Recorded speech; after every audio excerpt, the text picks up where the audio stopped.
थांनो हागोन खोमा बिदि साननाय फैयो आरो जोङो दा जोंनि गोसोआव साननाय दंमोन आरो बियो अपारेसन खालामनो हाबा मोजां थाइसे थाइनैजों थोआ ओरैनो 5,000 10,000 बुथुम हरो बेजों लांलाय लाबोलाय गारि भाराफ्रावनो जोबजोबनाय जायो आरो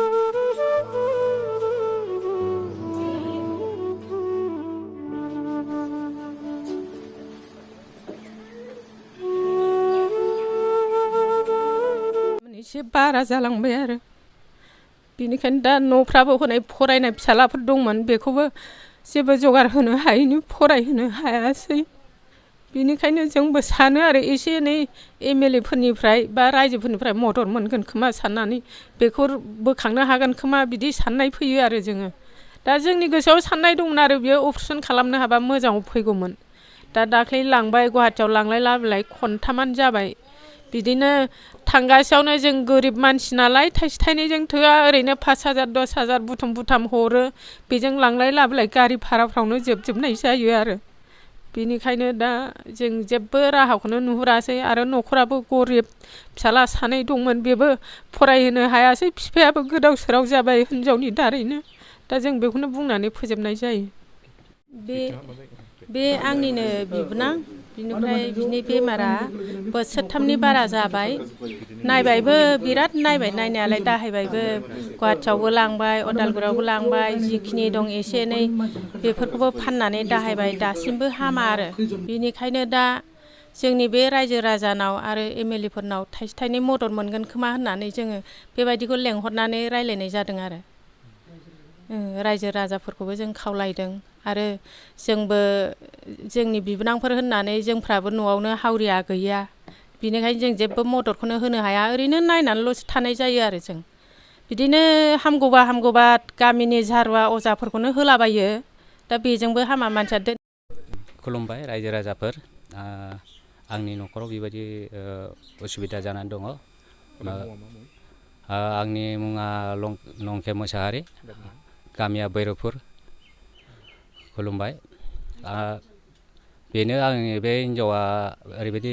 गोबाव समनिफ्राय बेमार जानानै थाबाय बिदिनो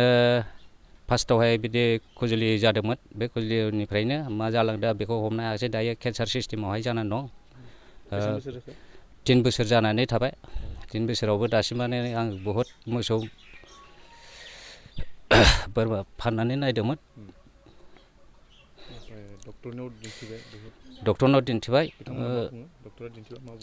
डक्टराथ' बुंदों नोंसिनि डकुमेन्ट्स बानायनाया मास मोनसेसो लागोन गोदान आल्ट्रासाउन्ड खालामनांगौ गोदान स्केनिं खालामनांगौ बिदिनो ब्लाड टेस्ट गोदान खालामनांगौ मास मोनसेनि उनावसो नोंसिनि अपारेसना जागोन बेबायदि होननायखाय आङो बे गुवाहाटि केन्सार हस्पिटालखौहाय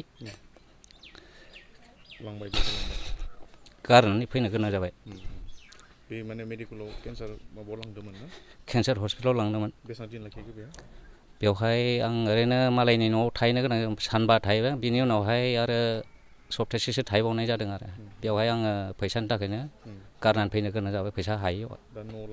न'आव लाबोफिनबाय आं बेनिफ्राय जायगानि जि एमएलए दङ डेपुटि चिफ गबिन्द बसुमतारी बिनियाव माब्लाफोर बेबायदि आङो बे डेपुटि चिफनो मोनसे सानसे समाव आं एप्लिकेसन गांसे होबोदोंमोन बे एप्लिकेसना दायो 8 माससो जाबाय बियो आंखौ माने आं गेजेराव खनसे खबर लाहैदोंमोन दा बेबायदि माने फैयाखै होननानै फान गैया होनना बुंहरबाय बेनिखायनो आं सानबाय दे बिदिबाथ' एरियानि डेपुटि चिफबाबो बिसोरो बेमार जानाय मा जानायफोरखौ जेबो एक्सन लानाय नङा होननानै आङो बिदिनो थाबाय आरो आं बिसोरजों रायलायनोबो जायाखिसै आरो आं फैबाय रायजो राजाखौ आं बेनि बेमारनि थाखाय नायनो थाइसे थाइनै अनसुंथाइ लुबैदों आरो न'खरावथ' आंहा जेबो गैखाया सासे फरायनाय दं बेखौबो 10आवहाय फरायदोंमोन दा गाननाय जोमनाय ड्रेस होनो हायैनि थाखाय बियो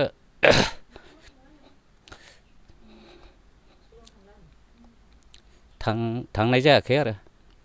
दा न'आव दंथ'यो गोबाव सम माने खरसा होनो हायैयाव थांनो हायाखै बेबादि माने ओरैनो अनसुंथाइ हिसाबै जिथु खामानिया जानांगौमोन आरो होजानाय जानांगौमोन जेरैबायदि मोननांगौ अपारेसना जानांगौमोन खिन्थु अपारेसन जायै बादि बेबायदि मोनसे ओरैनो बे अपारेसन जागोन पेसेन्टआ जास्ट ओंखाम जानानै ना बेदर जानानै थांना थानायनिल' बिदि खरसाफोर हरनायखौ जों नुनो मोन्दों आरो जुदि आं सोङोबा नैबे समाव हमनानै लाबाय बिथाङा सिसिलिया मुसाहारिया जिथु बेरामाव गोब्राब बेरामाव गोग्लैना थाबाय केन्साराव थाबाय दा दानि MLA आरो लोगोसे बिटिआरनि डेपुटि चिफ बिथांसिम मा खावलायगोन दा आङो बेखौनो खावलायगोन जोंनि जिथु भैरबकुन्द 38 नं भैरबकुन्द कनस्टिटिउन्सननि BTCनि MCLA प्लास BTCनिनो डेपुटि चिफ आरो लोगोसे 69 नं उदालगुरि समस्तिनि बिधायक MLA बिथांखौ आङो खावलायगोन जे बे आंनि फंबायनि हिन्जाव बिहि जिथु केन्सार बेमार जानानै थादों बेयाव एसे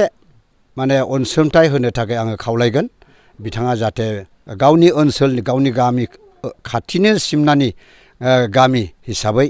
नायसनगोन ओरै होननानै आङो मिजिंथियो